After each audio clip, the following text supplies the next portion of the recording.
Have you ever just stopped, looked around at our modern world? The sprawling cities, the complex laws, the written words we read every single day, and wondered exactly where it all started? Well, today we're diving into an explainer on the fascinating origins of human progress. We're going to look at the dawn of civilization, exploring how we, as a collective humanity, built the foundational pillars of the modern world out of nothing but mud, water, and pure human ingenuity. So here's our roadmap for today. We're taking a chronological journey through 6 mighty ancient empires. We'll be hitting the highlights and specific firsts from Mesopotamia, Mohenjo-Daro, Egypt, China, Greece, and finally, Rome. Just look at this timeline. It beautifully illustrates our unstoppable forward momentum through time. We're starting way back in 3500 BC in Mesopotamia and marching all the way to the foundation of the Roman Republic in 753 BC. It's just a massive, rapid expansion of human capability. All right, let's jump in. Part 1, Mesopotamia, the dawn of civilization. Picture this, it's 3500 BC, between the Tigris and Euphrates rivers. The invention of writing just changed the game forever. By pressing wedge-shaped marks into wet clay, a script we call cuneiform, words became immortal in the great city of Uruk. But think about it. Once you invent writing, you have to figure out a way to pass it on, right? So we had to build the Edaba, literally the world's very first school, designed specifically so kids could learn to write knowledge into clay and preserve it for the future. And writing was just the start. These folks were absolute master innovators. I mean, they engineered the first irrigation canals to tame wild rivers and water their crops. They gave us Hammurabi's Code, that famous eye for an eye concept of written justice. They even invented accounting, using clay tokens to manage this booming global trade in oil, copper, and lapis lazuli. Oh, and to honor their gods, they built ziggurats, these massive brick mountains designed to invite the gods right down to earth. Moving right along to Part 2, Mohenjo-Daro, Advanced Urban Planning. So heading east to 3300 BC, the people of the Indus Valley completely redefined what it meant to live in an organized city. For them, sanitation was basically akin to worship. They built perfectly straight streets where every single home connected directly to an advanced street drainage system. No modern pipes, but they made it work perfectly. They constructed the famous Great Bath, which was likely the world's first massive public pool. Plus, they created standardized stone weights for fair trade and built giant granaries to completely famine-proof their cities. But here is a wild contrast for you.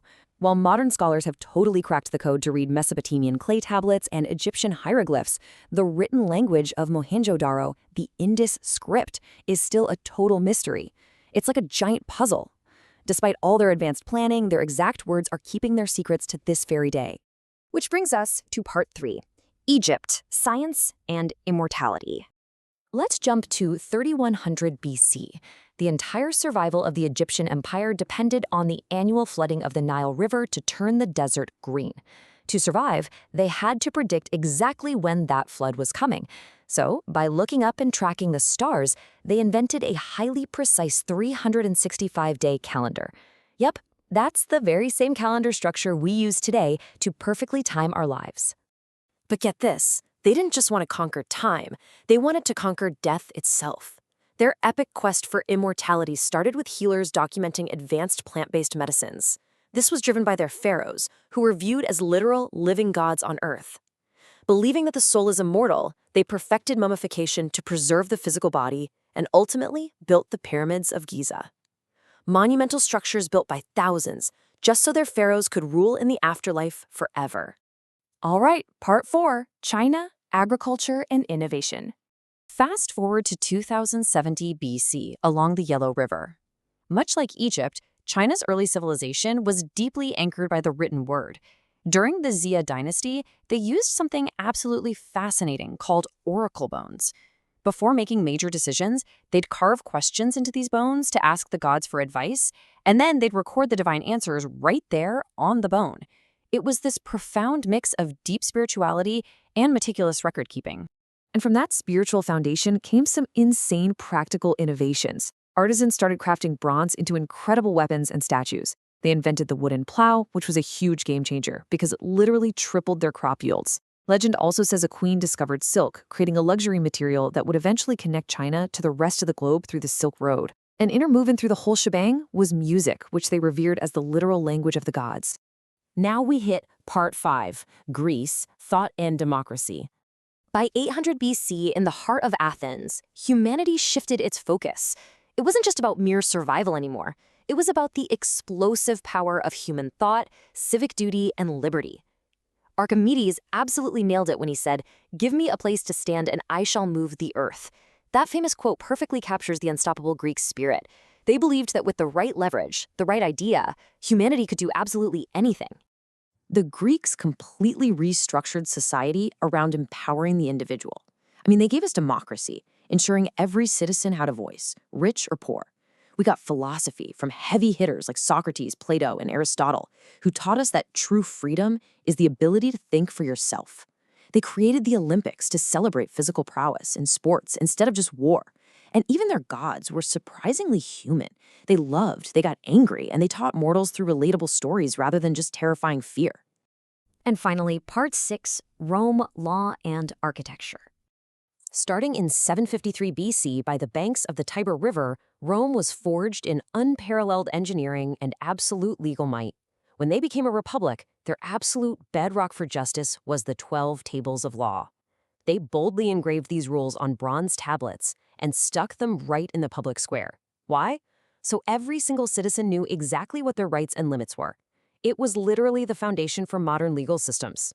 With that legal stability came unmatched physical power and engineering. They built the mighty Colosseum. They totally defied nature by channeling fresh mountain water directly into city homes, using giant stone aqueducts. They laid down a vast network of paved roads, so extensive that it birthed the phrase, "all roads lead to Rome." And protecting it all was the Roman legions, an unstoppable military force that moved like a single machine. Now, the physical empire of Rome, it eventually fell in 476 AD, but the conceptual foundations they built, and really the foundations built by all 6 of these empires we've talked about today, they survived. The laws, the roads, the democratic ideals, the science, they didn't just disappear into the dust. They fiercely dictate exactly how you and I live our lives today. Which brings us to the end of our explainer. As we look back at the mud, the water, and the sheer genius that forged our past, we're left with one fascinating question.